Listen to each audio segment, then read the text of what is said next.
Eric Keller here, Enthusiast Auto Group. Today we're at Eag Super Secret Warehouse number 1, and we're with a gaggle of fully rejuvenated Eag BMWs. Each of these cars is turnkey, ready to go for the next enthusiast home, and we're certainly looking forward to sharing more videos with you on each and every one of those. Today, however, is going to be focusing just on one. It's a one-owner car, and it happens to be a 1M. And it's a really cool car that has a great story to tell. Looking forward to getting some seat time with you behind the steering wheel and sharing that amazing steering feel that that car is certainly known for. And of course, we're gonna have a lot of fun along the way. I hope everyone is staying safe out there, getting a little bit of seat time here and there with your BMW and enjoying the hobby and passion, and hope this brings a little bit of fun to your day and a little bit of education along the way. So without further ado, buckle up, stay tuned, subscribe for more. Let's go have some fun.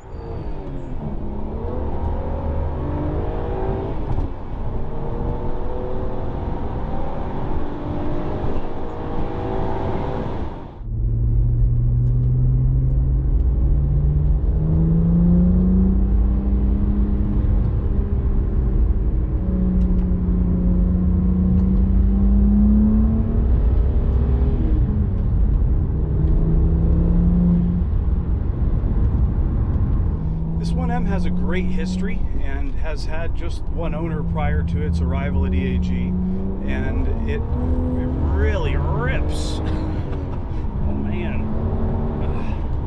that goes like stink. That original owner took fantastic care of this car and was very, very proud of it. He gave us a call and discussed a different 1M actually that he'd had, a white one that he'd also bought new. And we ended up buying that car, and it was a very, very good experience, and it was a fantastic car. And then he calls us back up and says, by the way, I have another one that I also bought new. Is that something that would interest you? And of course, yes. So we bought the car, and it arrived safe and sound enclosed, and here we are driving it with you today. The car is very, very well maintained and very well kept cosmetically, as we will see walking around the car and in the photos that we'll be sending any prospective owners. And the overall driving dynamics on the car are just bang on. It is a lot of fun to drive, certainly very connected to the driver, and it just feels like a special car, because it is. The development story of the 1M Coupe is quite an interesting one, as I understand it. And the engineers at the time, knowing that this model was going out of production pretty soon, the E82 chassis, which was certainly responsible for a pretty large volume of sales success as an entry-level car to the BMW brand, they wanted to celebrate that, and they wanted to marry into the M car family. I mean, who wouldn't? With a huge parts bin to choose from, the goal was to build the ultimate driver's car, the ultimate M in the 1 Series trim. And there were a lot of things that they decided that they wanted to do, but didn't really know what and how to get there, nor what they wanted the car to feel like or drive like, and they needed some inspiration. So they took it upon themselves to take a field trip, and they went to the 4-story parking garage that is the Garking holding facility. It's like that building being erected there in the background. Add 2 more stories to it and make the floor plan 4, 5, 6 times larger. And that is the building we're talking about. I've been fortunate enough to have toured that facility with some of the friends from BMW Classic a couple of years ago, and certainly one of the highlights of my enthusiast career.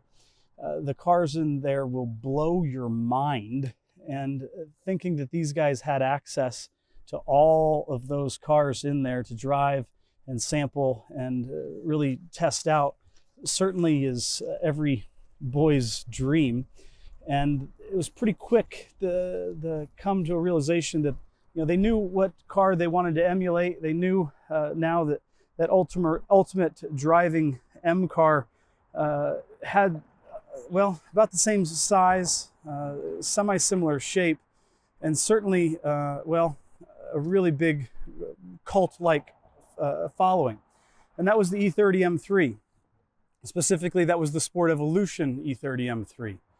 And for those that have driven E30 M3s, they're probably sitting there shaking their head in agreement at the moment, especially if you've driven a 1M. These cars have a lot more in common than they are apart, and they certainly have been very, well, dominant in winning over any and everybody that has not driven a BMW before.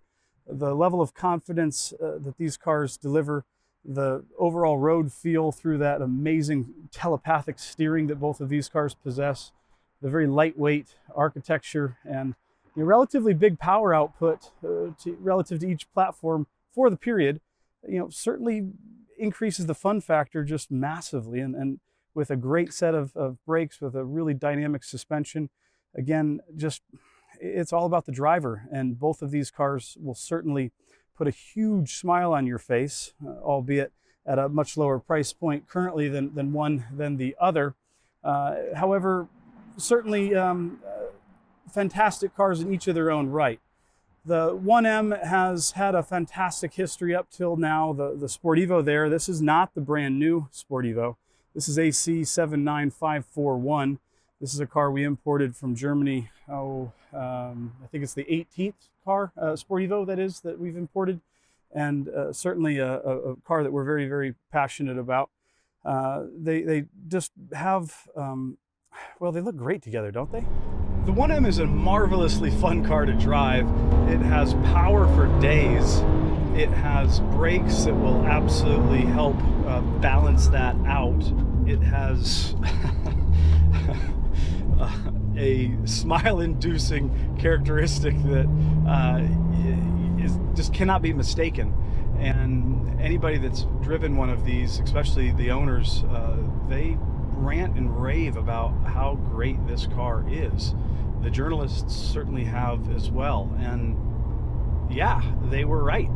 They got everything to be excited about, because the car is just a great fun little package. It does, offer a lot to the driving enthusiast, and the steering is just, you look where you want to go and the car goes there. You have more brakes than you need, and that's always a very confidence inspiring position to have, given this is a fast car and it doesn't weigh all that much, and when you've got more brake than you need, you can dig a little deeper, push a little harder.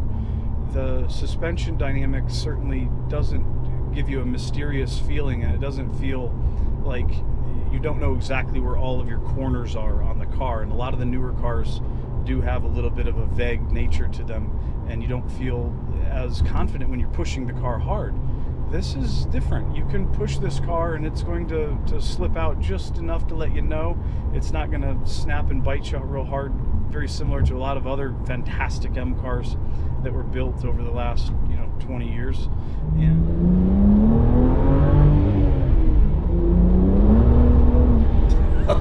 this thing is just, woo, she fast, and it's a shame they didn't build more of them. 740 for the US is a rather small number, and I think they would have sold a lot more of them. The sales, were very strong and very hard. These were hard to get when they were new. A lot of people didn't get them, and the secondhand market then replied in kind, and they got expensive, more so than the MSRP, pretty much right out the gates. And I understand why, given how few of them were built. These two cars, frankly, are more similar than they are different. And while one was designed for the enthusiast in mind, of course, on the street, the other being a final iteration for homologation in the period, they both do the driving thing really, really well. It is a very telepathic-like experience sitting in that cockpit, because that's much more accurate of a term than driver position. I mean, it's just a really, really finely tuned, precision-guided driving instrument. And you can put either of these cars within just a fraction of a millimeter of where you want it to be, and do so with amazing confidence.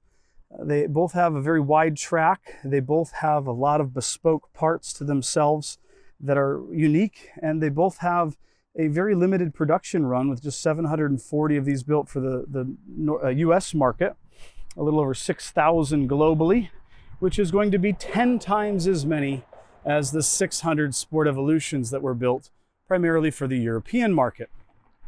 Well, they're both very, very special cars. They're both very, very enthusiast-oriented cars that will certainly bring a smile to anybody's face at a Cars and Coffee event or a nice little garage walkthrough, or just you know, when you leave for work and your daily driver and know that at the weekend has this waiting for you.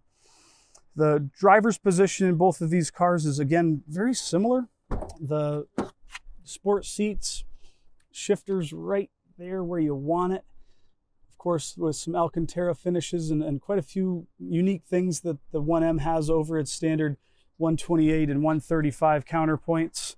The same can be said for the E30 M3 over the 325, as well as the Sport Evo over the standard M3. Of course, a completely bespoke interior with door panels and seats, as well as the Alcantara steering wheel. And it's, well, again, from this vantage point, it is more similar than different. Certainly a awesome pair to behold. Of course, a heck of a package deal if you're really feeling like getting into the hobby deep real quick. We certainly love to bundle. Who doesn't? The 1M is available and has quite a few little tasteful upgrades, like the M Performance steering wheel, the gauge pod there that's going to give us air to fuel information real time. In the engine bay, we will find an N54 that has a little advanced breathing apparati installed, as well as a tuner to optimize that, giving us a bit more bang for our buck. We're somewhere around 400 horsepower and about 400 foot-pounds of torque, which is a nice little improvement over stock. The charge pipe has been upgraded, as well as a beefier set of blow-off valve configurations. And, well, this car has all the stock stuff in the trunk as well. So certainly kind of hits all of those enthusiast metrics. You know, the bodywork, the wider fenders front and the wider quarter panels rear, it's just, you know, they're very, very intimidating machines, at least in each of their periods. And I just can't share enough of how much fun both of these cars, how playful they are. Really just, you know, it might sound like a broken record, confidence inspiring, but when you've got confidence behind the wheel, that surely makes for all of the rest of the details. I mean, you can push a little harder, you can brake a little later, you can corner a little faster, and you can smile a little wider. And that's certainly what, you know, the hobby is all about, and why the 1M is such a fantastic car. The Sport Evo certainly has a lot going for it. These cars had a pretty high rate of attrition and are pretty hard to find in great shape. Another parallel that is now shared with the 1M. Very easy to modify this car and go pretty far with it. And while the original owner of this one did not resist that temptation, they did it very tastefully and did it very well, and it did so in a very stock-esque manner with a lot of BMW components to boot. So let's go ahead and put the 1M back inside the bowling alley and take a quick tour through there. We're now back safe and sound inside Eag Super Secret Warehouse number 1. The bowling alley to be specific, and I wanted to take a quick opportunity and share with our fellow enthusiasts a quick lap, a quick tour through the storage facility and show some of the cars that have been resting safe and securely here in this building. And we'll start with this one owner 2001 S54 powered Z3M Roadster. This car has just 11,000 miles and was purchased directly from the original owner, down to its original tires at our point of acquisition. Now fully rejuvenated, it's about as close to new condition as you can get for a Z3M. And of course, this car absolutely deserves its own full feature video, as I expect we will do at some point if we still have it at that time. The Eag Wagon, this thing is so cool. It's the nicest, lowest mileage E30 wagon that we've ever seen come to market, and that's why we couldn't bring ourselves to sell it when we bought it 2+ years ago. And the arrival of another Eag collection car forces sale. There's not enough room in the inn, so they say. Staggered Alpino wheels with some other Alpino bits on it. It's under 50,000 miles still, which we've added another 2,000 or 3,000 miles to it, taking it to shows and whatnot. Really cool with that little parking guide, being that it was a left-hand drive market with a right-hand drive production in Japan. Should maybe do another video on that. Did a quickie a long time ago. We've got Lime Rock Park Lane. We have 6 Lime Rock Park editions on property today, 5 of which are for sale. We've got a 27,000 mile car we just passed by. This is a 5,000 mile car. This is a 6-speed with 3,000 miles. It's easy to get them mixed up, as you can imagine. This is a 5,000 mile repeat visitor, and this is a 3,000 mile repeat visitor. Probably the nicest dual clutch 92 M3 Lime Rock we've ever had. And inside Eag's stable over there is our Lime Rock.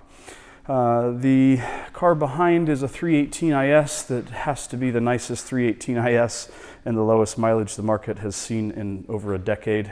36,000 miles acquired from the first owner. Eag repeat visitor. Speaking of repeat visitors, this Sterling on Carmel that is sold with 9,000 miles awaiting its new home while he builds out his garage, which will also be bunked with the 5,000 miles E30 M Roadster, M Coupe, also a repeat visitor. Speaking of repeat visitors, this is a 30,000 mile M5 that we've owned 3 times. It's a #1 condition car. This is something we also acquired through basically the first owner as well, also a repeat car. Very low mileage, 34,000 miles in this Lax Silver M6, one of just 21 built in that color, one of 7 in the Dakar Yellow individual 850 CSI. Diamond Schwartz, nicest Euro 850 CSI the market in the United States will probably see in a very, very, very, very, very, very long time. Full video on this car available as well, as is the one on the Dakar. This car is bank vault tight. The 9,000 mile Amola M5 has also sold quite a few months ago and is now moved up to the front, hence why we had to move the bowling alley all out, as it was parked in the back and it's leaving to go to its new home now that spring has sprung. 79,000 mile, first time visitor. I think this is like one of just a handful of cars that we've owned for the first time. And of course now this 2-owner 1M that we've just had a whole lot of fun in. So appreciate everybody tuning in and going on this fun little hot lap with me in the 1M and checking out some of the other cars in the collection. I hope again everyone is staying safe out there and enjoying the hobby as best they can. If you're interested in any of these cars, do drop us a line. We have been very busy. We will get back to you if we miss your call in a timely manner. If you are interested in selling any of your cars that are similar to what you have seen here today, give us a call, because we are actively buying. We're getting pillaged. Everybody's buying our stuff. It's great. I'm not complaining, but there are a lot more going out than are coming in, and finding the quality like this is well, that's the really hard part. And so I'm relying on our enthusiast community to continue to make sure the cars go to good homes, and that's how we've bought all of our cars really historically. So if you've got a great car, you'd like to keep it in a great home, we will certainly make that process very easy. Again, thanks for tuning in. Subscribe for more. See ya. A lot of cool cars in here.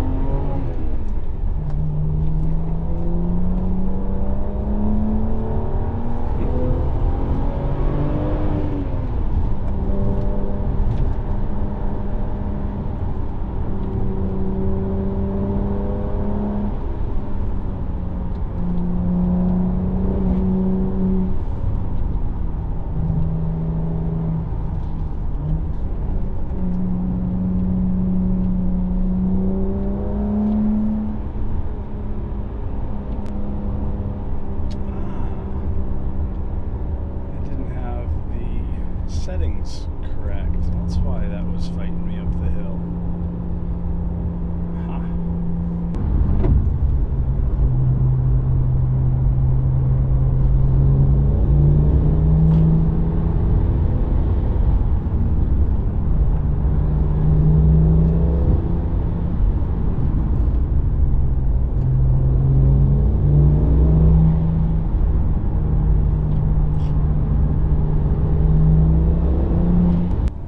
The twin-turbo N54 is quite the powerhouse.